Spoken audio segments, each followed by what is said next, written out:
오늘 마태복음 9장 본문입니다. 9절 이하의 말씀으로 죄인을 부르러 왔노라. 예수님께서 하신 말씀을 제목으로 그대로 삼았습니다. 그림 먼저 하나 보죠.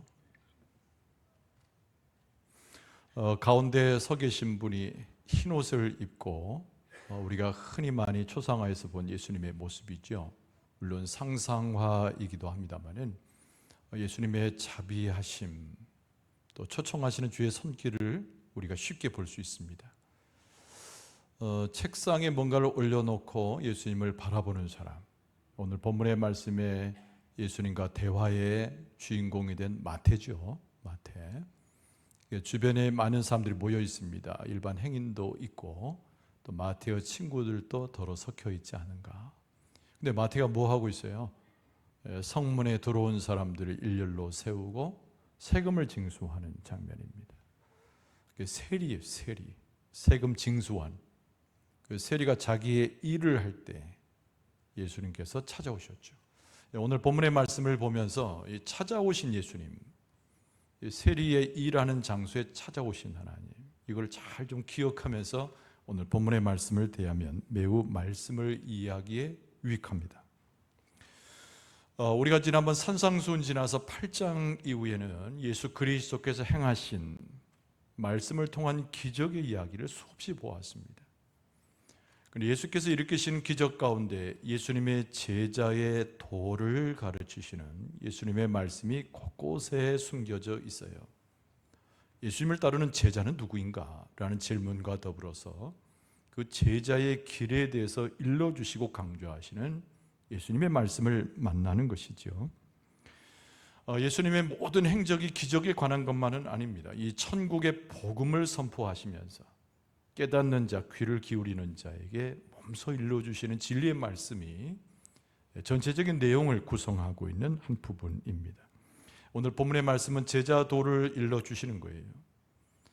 우리가 지난 시간에 무엇을 보았습니까? 문둥병자가 나음을 받았을 때 죄 사함의 권세가, 그 권위가 예수님께 있음을 확인했지 않았습니까? 오늘은 예수님께서 부르셨는데 죄인을 부르시는 거예요.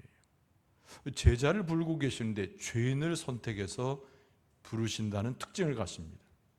제법 학식도 있고 좀 능력도 있고 예수님을 따를 만큼의 의를 가진 자를 색출하여 부르신 것이 아니고 죄인을 불렀다는 거죠. 그것이 오늘 본문의 말씀에 제자도를 가르치시는 부분에 매우 중요한 특징이라고 할 수가 있습니다. 오늘 본문의 말씀도 대략 세 가지 흐름에 있어요. 여러분, 첫 번째는 뭐냐면 예수님께서 부르신 거죠.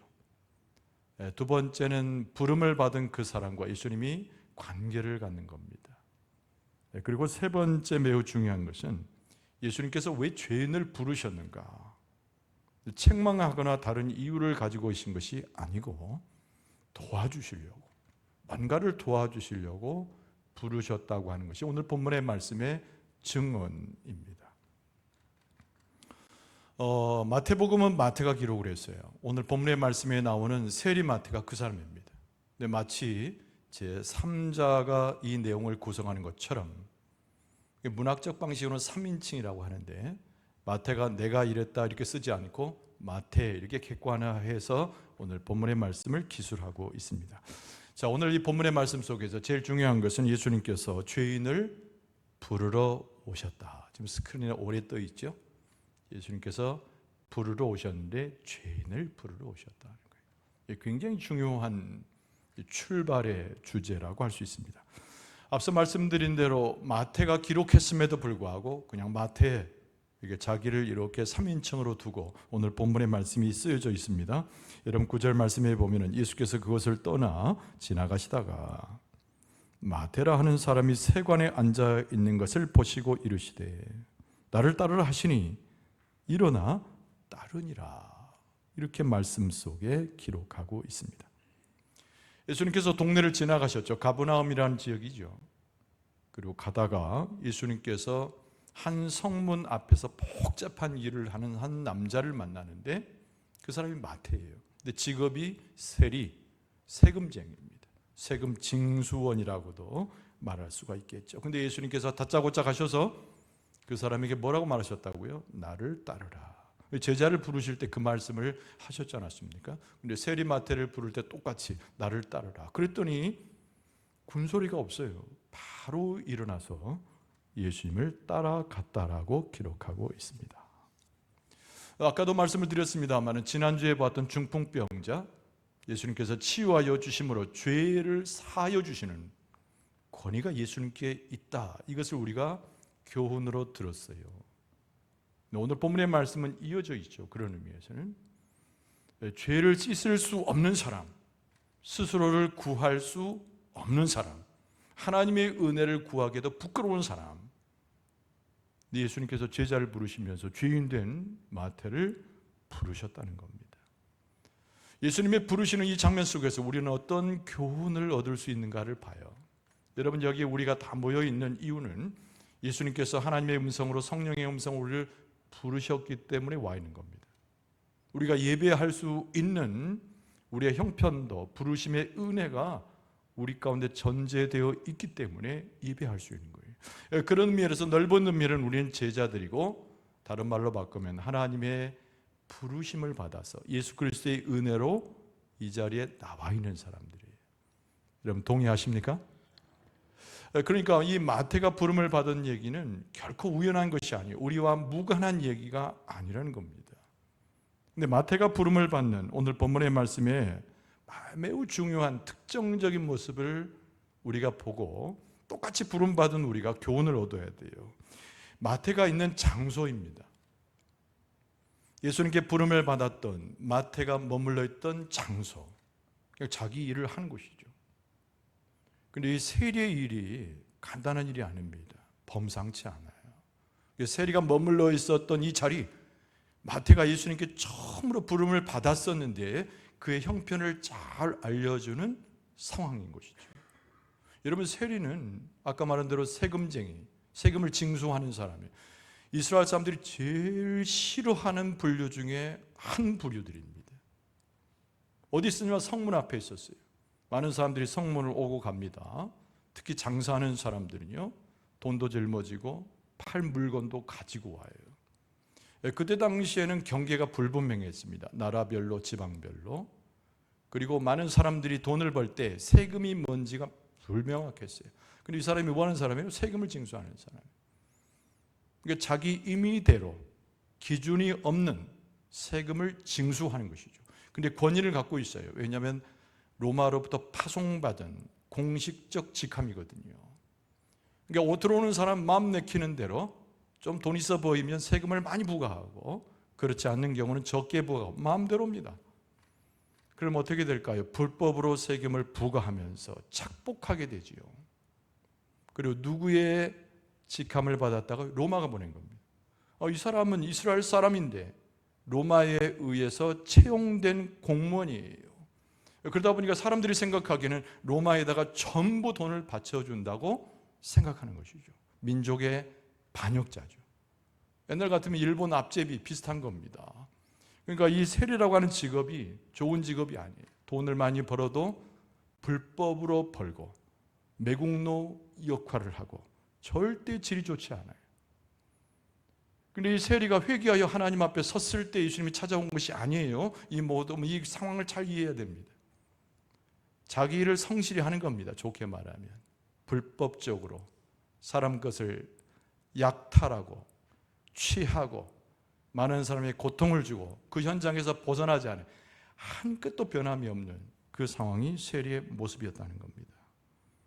민족의 반역자, 자기 주머니를 채우는 불안당 같은 사람, 그가 바로 세리고 그 일을 하고 있었어요. 그런데 여전히 예수님께서 그 모습 그대로 있는 세리를 찾아가셔서 나를 따르라, 예수님의 초청의 말씀으로 세리를 불러주셨다는 겁니다. 하나님께서 혹은 예수 그리스도께서 성령을 우리를 찾아오실 때 우리의 형편과 상관없이 찾아온다는 교훈을 줍니다. 우리는 흔히 그런 생각을 해요. 내가 좀 의롭게 되었을 때, 내가 하나님 보시기에 괜찮은 사람이 됐을 때 하나님께서 나를 이름을 불러주고 찾아오지 않으시는가? 오늘 본문의 말씀에 보면 전혀 맞지 않는 우리의 판단입니다. 그냥 여전히 죄 짓고 있었어요. 여전히 사람들이 싫어한 일들을 반복하고 있었다는 거지요. 근데 예수님께서 그 시간, 그 자리에 세리를 찾아가신 것입니다. 그 사람이 어떤 변화를 요청하지 않으셨죠. 뭔가 새로운 의로운 모습으로 예수님을 기다릴 것을 예수님이 기대하지 않으셨다는 겁니다. 그냥 찾아가신 거예요. 우리가 그리스도인 된다고 하면서, 우리가 하나님의 백성이라고 자부하면서 우리의 삶은 여전히 죄 가운데 놓여져 있고 노출되어 있을 수 있습니다. 우리가 과거에 가졌던 옛 모습을 그대로 취한 채 더럽고 추악한 모습을 그대로 유지하고 있는 우리의 모습을 혹간에 가지고 있을 수 있어요. 부끄럽죠. 그래서 예배를 온전히 못 드리는 경우도 생깁니다. 하나님을 이름을 부르는 것은 합당치 않다고 내 마음에 거리낌을 가질 수 있다는 거예요. 그러나 오늘 세리의 경우를 보니까 그의 형편이 조금도 달라지지 않았는데, 조금의 모습도 개전의 정을 보이지 않았는데 예수님께서 찾아오셨다는 거죠. 이것을 뭐라고 말하냐면 하나님의 은혜고 예수님의 찾아온 비밀과 같은 진리요 은혜라는 거예요. 여러분, 세리를 찾아주시는 예수님께서 오늘 예배하고 있는 우리의 심령에도 찾아오셔서 우리의 모습 그대로, 우리가 가지고 있는 그대로 예수님께서 내 손을 붙잡아 주시는 줄로 믿습니다. 그래서 로마서 5장 8절에 보면 우리가 아직 죄인 되었을 때에 그랬어요. 우리가 아직 죄인 되었을 때에 그리스도께서 우리를 위하여 죽으심으로 하나님께서 우리에 대한 자기의 사랑을 확증하셨느니라. 하나님의 사랑, 또 은혜란 말로 바꿔서도 봐도 하나님의 사랑, 그 은혜는 우리가 무엇을 하나님 앞에 내세웠기 때문에, 달라졌기 때문에 우리를 돌보셨다기보다는 죄인 된 상태에 머물러 있을 때도 우리를 기억하신 분이 하나님이시고 우리 그 상태도 우리에게 베푸신 것이 하나님의 사랑이라는 거예요. 그럼 오늘 본문의 말씀의 특징은 이 세리의 죄된 모습을 그대로 예수님께서 용인하신 것은 아니에요. 세리의 이 모습을 가지고 예수님의 제자가 될 수도 없는 거예요. 그래서 예수님께서 세리의 그 상태에서 부르긴 하셨지만은 예수님께서 뭐라고 말씀하셔요? 나를 따르라 그러셨어요. 네가 잘하고 있다 칭찬하지 않습니다. 네 행위가 옳다라고도 말하지 않습니다. 그대로 그렇게 살으라고 내가 복을 줄 테니 그대로 살으라고 말씀하지 않으셨어요. 예수님께서 분명히 찾아오신 것은 맞지만, 손을 붙잡아 주신 것은 맞지만, 예수님께서 주신 말씀은 나를 따라오라는 거예요. 그때 오늘 본문의 말씀, 예수님의 말씀에 감동을 받지 않습니까? 예수님이 누구시니까? 하나님이시니까. 하나님의 음성을 들은 거죠. 그래서 오늘 본문의 말씀에 보면 여러 핑계 대지 않고 마태가 일어서서 예수님을 바로 쫓아가게 됩니다. 돌아가지 않는 것이죠. 어찌된 연유인지 마태는 큰 감동을 받고 자기가 못된 짓을 하는 상을 내려놓고 일어서서 예수님을 따라갑니다. 오늘 본문의 말씀은 마태복음인데 이 마태복음과 똑같은 이야기로 기록된 것이 누가복음에 있어요. 여러분, 누가복음 5장에 보면은 이 마태가 예수님을 따라갈 때 어떤 모양으로 따라갔는지를 또 거기서 기록하고 있습니다. 누가복음 5장 28절에 그가 모든 것을 버리고 일어나 따르니라. 할렐루야. 그러니까 거기 보면은 모든 것을 다 버렸다는 것이죠. 여기서 모든 것이라고 하는 것은 단순한 책상 하나이겠습니까? 자기가 있는 재물만이겠습니까? 자기가 가져왔던 그동안의 삶이었겠습니까? 모든 것이죠. 범죄했던 것, 하나님을 떠났던 것, 진리를 외면했던 것, 많은 사람들에게 고통을 주고 폐악질을 하고 도둑질했던 모든 것에서 떠났다는 거예요. 이 복음서의 말씀은 간단히 기록되어 있지만 예수님을 따르라 이 말씀을 듣고 감동했던 마태는 자기의 모든 고통의 세월 가운데 자기 스스로 마음에 악의를 품고 내게 못된 짓을 했던 사람에게 수십 배 갚아지면서 통쾌를 가졌던 그 악한 마음도 벗어버리고 물질의 여러 가지를 쌓고 스스로 자기의 철옹성을 이루고자 원했던 그것도 전부 포기하고 내려놓고 예수님을 쫓았다는 것이죠. 그러니까 예수님을 따른다는 것은, 예수님의 초청의 말씀에 응한다는 것은 내 현재의 자리에서 불러주신 것에 큰 은혜를 경험하는 것이기도 하지만 내가 부족함에도 불구하고 나를 기억하셨던 하나님의 은혜를 깨닫는 것이기도 하지만 동시에 우리가 예수 그리스도를 통하여 하나님의 은혜를 아는 백성으로 새롭게 나가는 결단을 전제로 하는 것이다. 예수님이 따르라는 것은 누구를 따르라고 그랬어요? 제자로 불러주신 거잖아요. 제자는 옛 모습을 가지고 더러웠던 과거의 폭력적이고 도둑질하고 잘못했던 모습을 가지고 예수님을 따라가는 사람이 제자가 아니에요. 오늘 이 세리가 누가복음의 말씀과 병행해서 봤을 때 다 버리고 두고 떠났다는 것은 제자된 자의 모습으로 예수님을 쫓아갔음을 말씀합니다. 여러분, 사도 바울이 에베소 교인들에게 편지를 했어요. 우리가 초대교회를 이루고 그리스도의 이름을 부르고 하나님의 백성이 되는 것이 무엇인가를 일러줍니다. 여러분, 에베소 4장 22절 이하의 말씀에 보면 너희는 유혹의 욕심을 따라 썩어져가는 구습을 따르는 옛사람을 벗어버리고 오직 너희의 심령이 새롭게 되어 하나님을 따라 의의 진리의 거룩함으로 지으심을 받은 새 사람을 입으라. 그러니까 우리가 새 사람을 입는 것이 아니에요. 옛 구습에서 벗어날 수 있는 힘은 애초에 없었어요. 그런데 죄 가운데 있었던 옛 모습 가운데 쓰러져 갔던 우리들을 하나님의 사랑과 은혜로 예수님 우리를 찾아오셨다는 거죠. 이 사도 바울도 에베소 교회 편지하면서 우리는 그런 자들이었지만은 우리는 다 그리스도인이 되었고 예수님을 쫓아가는, 오늘 본문의 말씀에 나오는 마태처럼 다 버려두고 쫓아갔기 때문에 옛 모습을 다 벗어버리고 새 사람을 입은 자로 주님을 쫓아가게 되었다. 그러니까 여러분, 마태가 자랑할 것이 없는 거예요. 오늘 본문의 말씀에는 마태가 무슨 얘기를 할 수 있는 것이 아닙니다. 모든 역사는, 모든 변화의 중심에는 마태를 새롭게 하신 이는 예수 그리스도의 부르심과 예수님의 은총이 중심이 되는 줄로 믿습니다. 우리가 예수님을 만나고 그분의 음성을 듣고 따라간다는 것은 오늘 마태의 모습을 보면 굉장히 중요한 의미가 있는 거예요. 그래서 예수님이 부르셨다, 하나님 우리를 콜링하여 부르셨다, 이거는 내 삶에 있어서 전격적인 변화를 전제로 하고 우리로 하여금 영적인 눈을 떠서 하나님의 세계를 보고 따라가는 것을 의미하는 것이다. 자, 그런데 이 흐름 속에서 뭘 경험해요? 예수님께서는 그냥 부르고 제자로 사용하기 위해서 부르신 것으로 멈추지 않고 이 죄인된 마태, 세리 마태, 그와 더불어서 삶을 함께하기를 원하셨던 분이 예수님이에요. 굉장히 은혜로운 거죠. 따라서 봅시다. 예수님께서 우리를 고치시고 우리를 부르시고 새롭게 하는 삶으로 함께 하십니다. 할렐루야. 이게 마지막에 함께 하시는 게 너무 중요해요. 마태가 큰 감동을 얻지 않았겠어요?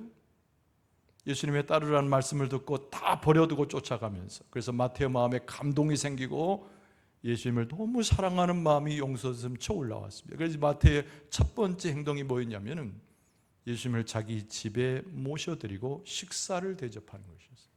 그래서 오늘 본문의 말씀에 보면 예수님께서 마태의 집에 들어가십니다. 그래서 예수님이 죄인들과 함께 잡수셨습니다. 이게 이제 주제로 이렇게 기록된 거예요. 잡수신 거예요. 할렐루야.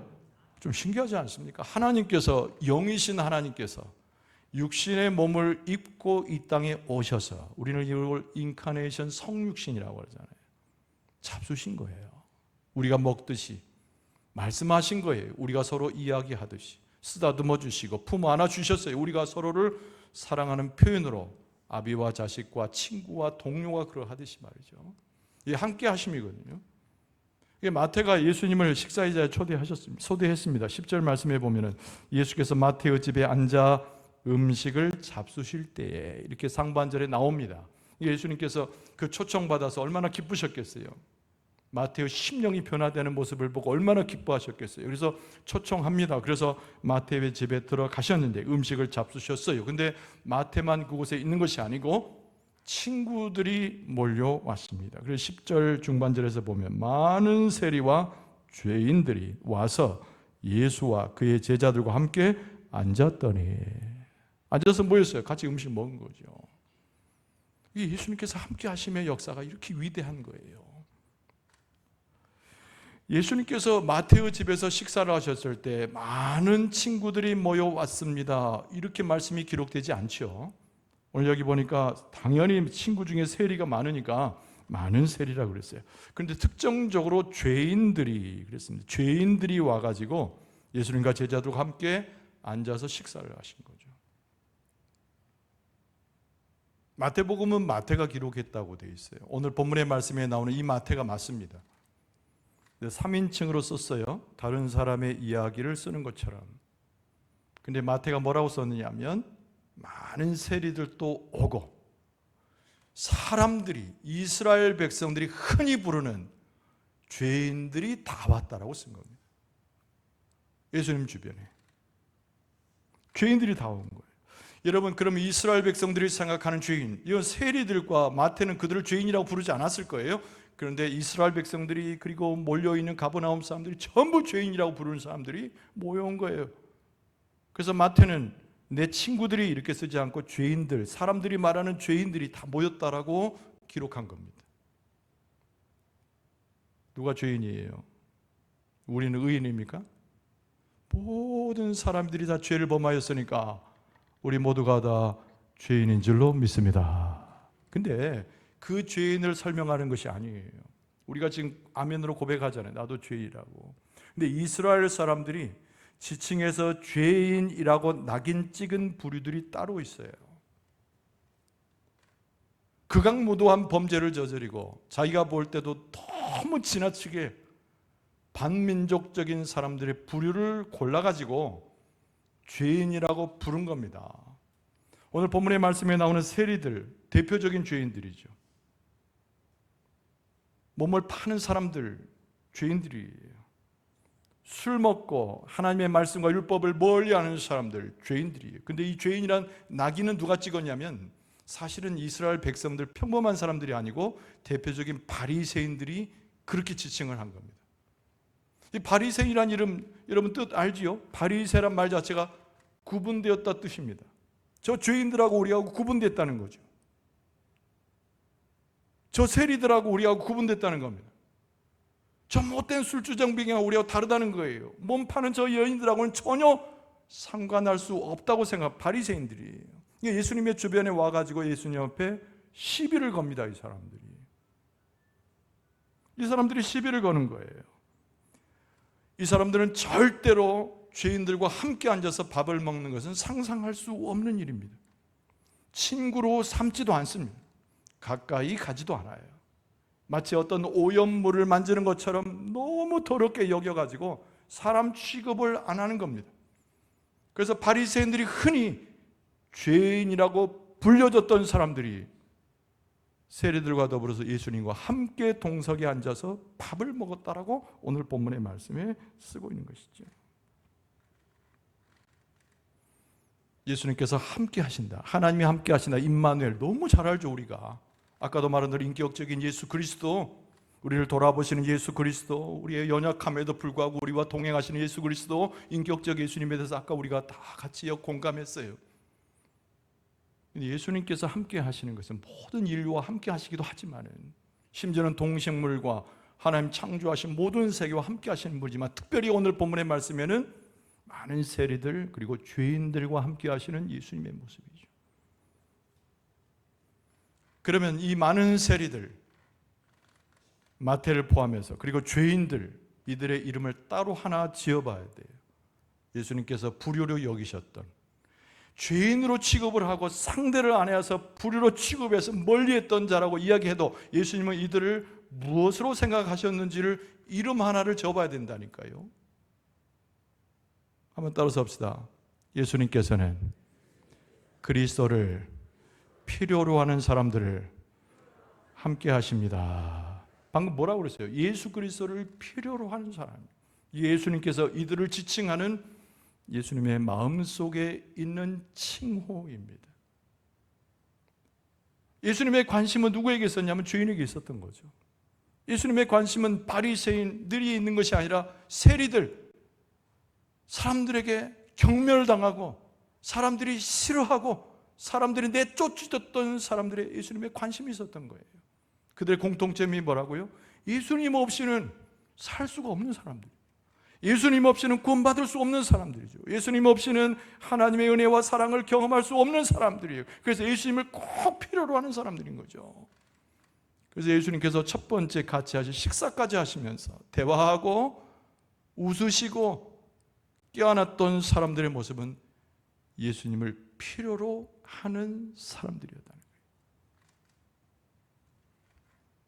그 우리도 마찬가지죠. 그러면은 우리도 예수님과 함께 제자로 살아가지 않습니까? 예수님을 통해서 구원함을 받았고 예수님을 통해서 변화를 경험했고 옛사람 벗어버리고 새로운 삶을 사는 존재, 그것이 우리의 모습이잖아요. 예수님께서 우리에게 오셔서 바꿔 말하면 우리도 예수님을 필요로 했기 때문에 예수님 안에 머물게 되었어요. 그럼 우리의 형제는 누구고 우리의 자매는 누구이며 역시 우리가 함께 할 사람들은 누구인가라는 거예요.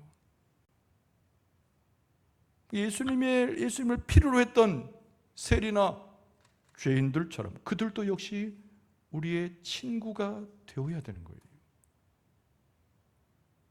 세상 사람들처럼 스스로를 의롭다고 여기는 사람들처럼 그리고 교만과 위선의 탈을 쓴 사람들처럼 행하지 말고 예수님이 필요로 하는 사람, 예수님을 필요로 하는 사람과 우리 모두는 함께 친구가 되어야 된다. 그래서 각오해야 될 것이 하나 있어요. 각오해야 될 거예요. 그 각오는 뭐냐면 비판받을 각오를 해야 돼요. 비판받을 각오를 해야 돼요. 누가 비판했다고요? 예수님 곁에 와가지고 제자들 앞에 가서 막 혼란했던 바리새인들이 예수님을 비판하지 않았습니까? 예수님께서 이미 알고 계셨을 거예요. 근데 비판받을 각오가 다 되어 있었던 거죠. 그러니까 그리스도인이라면 예수를 따라가는 사람을 그리스도인이라고 그러잖아요. 구원받은 사람, 하나님의 은혜로서만 구원받은 사람인 거죠. 우리의 힘이나 우리의 의나 우리가 가지고 있는 거 구원받은 거 아니잖아요. 그런데 우리는 각오해야 돼. 우리도 그래서 예수님을 따라가면서 우리도 비판받을 것을 우리도 각오해야 된다는 거예요. 바리새인들이 예수님의 주변에 왔어요. 그리고 나서 예수님께 직접 말 못하고 제자들을 충동질하면서 이렇게 말합니다. 11절 말씀에 보면 바리새인들이 보고 그의 제자들에게 이르되 어찌하여 너희 선생은 세리와 죄인들과 함께 잡수시느냐 이렇게 물어요. 존경의 말인가요? 예수님은 참 대단한 분이고 훌륭한 분인 것 같다라고 말하는 바리새인들의 언급입니까? 예수님을 신란하고 비난하고 예수님을 낮춰보는 것이죠. 여러분, 비판이라고 하는 것은, 세상의 비판이라고 하는 것은 단순히 넌 잘못했고 이거 옳지 않다라고 말하는 정도를 이야기하는 것이 아니에요. 우리를 경멸해요. 같이 우리는 경멸받을 만한 위치에 있지 않음에도 불구하고 내 친구가 세리들이고 죄인들이기 때문에 함께 경멸받게 되어 있어요. 예수님은 하나님이시잖아요. 구세주이시잖아요. 죄를 사할 권위까지 가지시는 위대한 분이잖아요. 그런데 이 바리새인의 무리들이 와가지고 예수님을 경멸하는 거예요. 죄인 취급을 똑같이 하는 거예요. 그리스도인으로 살아간다는 것은, 하나님의 백성으로 살아간다는 것은 만만치 않습니다. 그런 의미에서 예수 그리스도를 따라가면서 우리는 이 바리새인들의 소리를 곳곳에서 들을 수도 있습니다. 그러나 그럴 때마다 우리의 마음 가운데 새겨야 할 하나님의 말씀이 있어요. 여러분, 사도 바울이 역시 갈라디아 교회에 성령의 음성으로 들려준 말을 그 비난받을 때, 비판받을 때, 경멸하는 어조의 말을 받을 때 우리가 그 말씀을 기억해야 되는데, 갈라디아서 1장 10절에 보면 이제 내가 사람들에게 좋게 하랴, 하나님께 좋게 하랴, 사람들에게 기쁨을 구하랴, 내가 지금까지 사람들의 기쁨을 구하였다면 그리스도의 종이 아니니라. 바울이 그렇게 갈라디아 교인들에게 말한 거예요. 나는 사람에게 좋게 하지 않는다. 하나님 보시기에 좋고 세상 사람들의 기쁨을 구하지 않는다. 오직 하나님의 영광과 기쁨을 위해서 그리스도의 길을 따라가는 그리스도의 종이라고 바울이 고백한 것이죠. 그러니까 우리가 세상 가운데서 비난받을 이유 없습니다. 비판받을 이유 없습니다. 무시당할 이유 없습니다. 우리의 신분은 높고 우리의 삶은 성공하며 모든 것 가운데 유족할 수 있습니다. 그러나 죄인들과 함께하고 연약한 자를 돌보고 그들과 생활을 예수님처럼 나눠갈 때 우리는 같은 경멸에 빠지게 되고 어리석다라고 이야기를 듣고 비난받을 수 있어요. 그러나 그때 기억하라는 겁니다. 우리가 참된 기쁨을 드려야 할 분은 누구이시며 우리를 인정할 분은 누구이시고 우리는 도대체 어떤 누구의 은혜로 구원받은 자를 기억하라는 거예요. 이 예수님 그리스도의 함께 하심의 진리고 그게 중심인 거예요. 그래서 교회는 뭉뚱그려서 그리스도인이 모여있는 교회는 이 시대 가운데 그리스도처럼 행동하고 그리스도의 마음을 갖고 세상에 있는 자들과 비난받더라도 경멸을 받더라도 그 낮은 자리에 들어가는 것이 사실은 교회의 참된 본질인 것이죠. 하나님께서 그런 담대한 용기를 우리로 하여금 그리스도의 마음과 생각을 우리 교회 가운데 성도들 가운데 넣어 주실 줄로 믿습니다. 그런데 여러분, 예수께서 왜 이렇게 경멸에 처했음에도 불구하고 이런 일을 하시는 걸까요? 이게 오늘 본문의 말씀의 마지막 주제입니다. 예수 그리스도께서는 돕기 위해서 오신 거예요. 쉽게 말하면 예수 그리스도께서는 하나님의 긍휼과 자비를 베푸셔서 도와주시고 새롭게 하시고 구원 주시려고 오셨어요. 할렐루야. 그러니까 오늘 본문의 말씀의 12절 말씀에 예수님께서 대답하시죠. 옆에서 바리새인들이 제자들에게 속삭이고 경멸의 말을 하는 말을 들으신 거예요. 그래서 12절 말씀에 보면 예수께서 들으시고 이르시되 건강한 자에게는 의사가 쓸데없고 병든 자에게라 쓸데 있느니라. 의사는 뭐하는 사람이에요? 병든 자를 고치는 것이죠. 그 병든 자와 늘 하루 종일 있는 사람이 의사예요.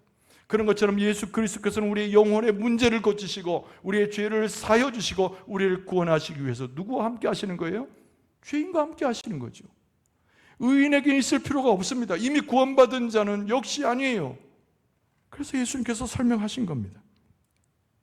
의사가 아픈 사람과 교류하여 그 놀라운 인수를 베풀듯이 예수께서 죄인들과 함께 교류해서 그들을 치유하기 위해서 예수님께서 함께 하신다는 거예요. 할렐루야.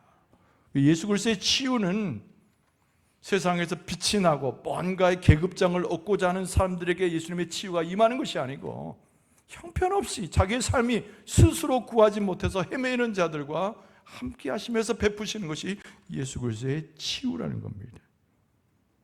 그러면서 예수님께서 계속 말씀하셨죠. 13절 말씀에 보면 너희는 가서 내가 긍휼을 원하고 제사를 원하지 아니하노라. 하나님께서 그렇게 말씀하신 뜻이 무엇인지 배우라는 거예요. 나는 의인을 부르러 온 것이 아니요 죄인을 부르러 왔노라 하시니라. 그죠? 그러니까 하나님의 제사를 받으실 때 하나님이 그깟 제사 받기를 원하시느냐? 양이 없어서?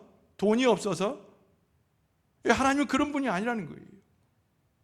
그래서 예수님께서 깨우쳐 주세요. 말씀을 깨우쳐 주시잖아요. 하나님께서 원하셨던 것은 긍휼을 원하셨다는 거죠. 예수님께서 똑같으신 거예요. 그래서 긍휼함이라는 겁니다. 긍휼함.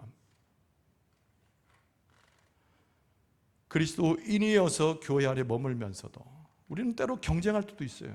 선의의 경쟁 이런 말을 쓸 때는 상황에 따라서 인정해 줄 수도 있겠지만 우리는 여전히 옛 구습과 옛 모습과 세상에서 활동하는 그대로 모습을 가지고 와서 긍휼은커녕 상대를 무시하고 도장 세상 나가면 더 그렇습니다. 그러지 말라는 거예요.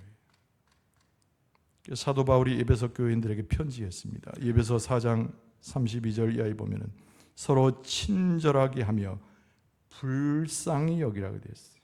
오늘 말씀에 나오는 긍휼을 원하는 하나님의 마음과 같은 것이죠. 서로 용서하기를 하나님이 그리스도 안에서 너희를 용서하신과 같이 하라. 할렐루야. 저는 여러분의 심령 속에 들어가 보지 못해서 잘 모르지만 여러분 우리는 서로 용서하고 하나님의 사랑과 그 은혜를 서로 베풀어야 될 줄로 믿습니다. 먼저 자기를 용서하세요. 자기의 삶을 용서하지 못하는 사람이 의외로 많아. 형제를 용서하세요. 자녀를 용서하세요. 남편과 아내를 용서하세요. 믿음의 사람들과 함께 어우러질 때 용서하세요. 그리고 밖에 나가서는 당연히 죄인들임에도 불구하고 세리와 같은 사람임에도 불구하고 함께하는 모습 속에 하나님의 긍휼을 나타내는 것이 그리스도인이라는 거예요. 오늘 본문의 말씀은 우리에게 무엇을 교훈한다고요? 누구든지 예수님 앞에 올 수 있어요. 모두가 다 죄인이기 때문이죠. 예수님께서 누구를 부르셨어요? 의인을 부른 것이 없어요. 의인은 하나도 없기 때문에 죄인을 부르셨습니다. 할렐루야. 그 은혜로 죄인을 부르셨어요. 우리가 서로 싸매이고 함께 어우러지라고 예수님께서 그토록 삶의 모범을 통해서 우리에게 일러주셨습니다. 축복의 말씀을 드릴게요. 하나님 베푸신 은혜, 그리스도의 긍휼하심과 그 치유하심으로 우리의 삶을 성공적으로 살아갈 수 있기를 바랍니다. 축복의 말씀을 드릴게요. 우리가 서로 함께하는 모습 속에 예수 그리스도의 진리를 나누고 형제와 더불어 그리스도의 사랑을 나누는 곳에 진정한 우리의 삶의 복음의 나눔의 성공이 있어요. 하나님께서 우리의 삶을 그렇게 이끌어 주실 줄로 믿습니다. 우리 교회를 그렇게 이끌어 주실 줄로 믿습니다. 오늘 죄인을 부르러 오신 예수 그리스도, 함께 하시는 예수 그리스도, 그리고 여전히 우리의 삶을 나무라기는커녕 우리를 돌보시고 새롭게 하시는 예수 그리스도, 그 예수 그리스도를 붙들어서 진리 가운데 행하고 말씀 속에 하나님의 은혜, 그 사랑, 긍휼을 붙드는 여러분과 저의 모습 되어줄 수 있기를 주의 이름으로 축원합니다.